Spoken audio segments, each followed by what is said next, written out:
Hello, today we are talking about Coaching Creative Kids, a primer for parents and other invested grown-ups. My name is Lindsay Nelson, and I am an invested grown-up who likes to see creative kids thrive as they grow and develop and mature into creative adults. I was recently inspired by my friends Meredith and Saf. Meredith posted this on her Facebook page. My big girl is creating a YouTube channel. I'm encouraging her to do a little market research so that she can get a good feel for what her viewers want to see. So, do you have a girl who is 9 years and older? If so, could you please share with us what she would like to learn from acting tutorials and skits that my daughter shares? I was super inspired because this project is an excellent project for creative kids. And so I thought I would spend some time talking about what makes this outstanding and how we can learn from this example about how we can support other creative kids with what they're doing. So first things first, why is this such a great project?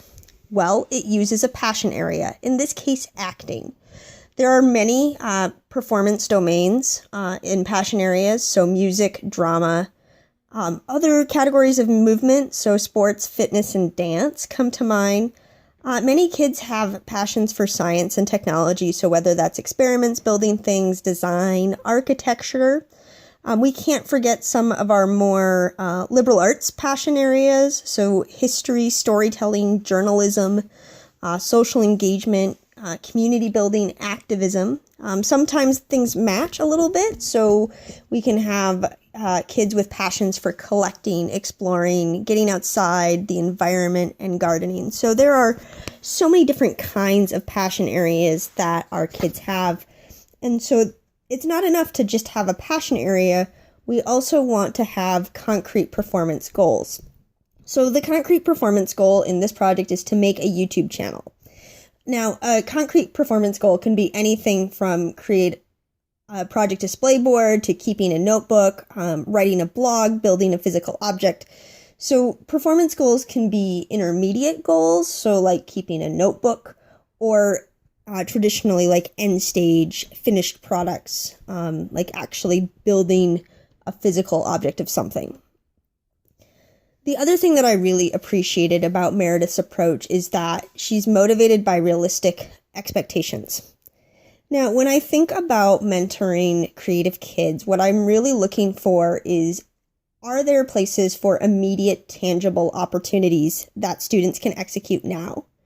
It's very important that creative kids can have joy in the process and have resources available to succeed.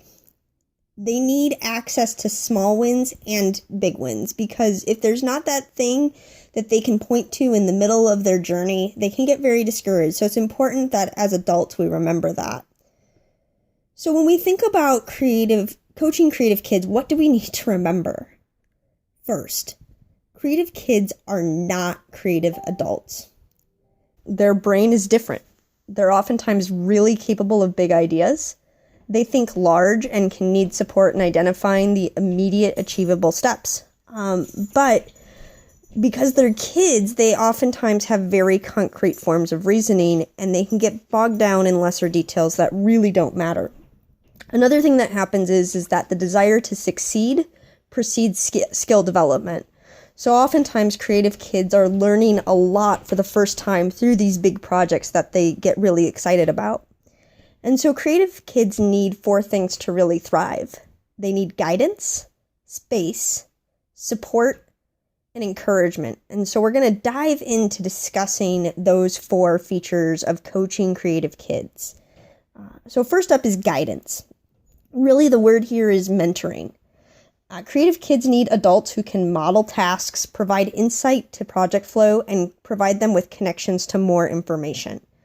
Oftentimes, kids don't have the ability to do independent research, and so this is a huge place where mentors and adults help kids move their projects forward. The second thing that creative kids need is they need space.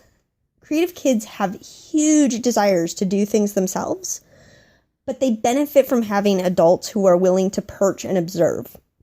Adults, it's important that we remember that trial and error is a useful learning mode, but we need to be on the lookout for frustration to figure out if we need to move closer and provide support, or we need to shift back into a mode of providing guidance.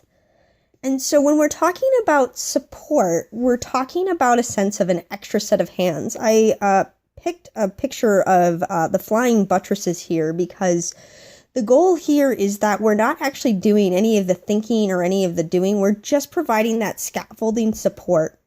We're trying simply to be present and helpful while following the child's directions.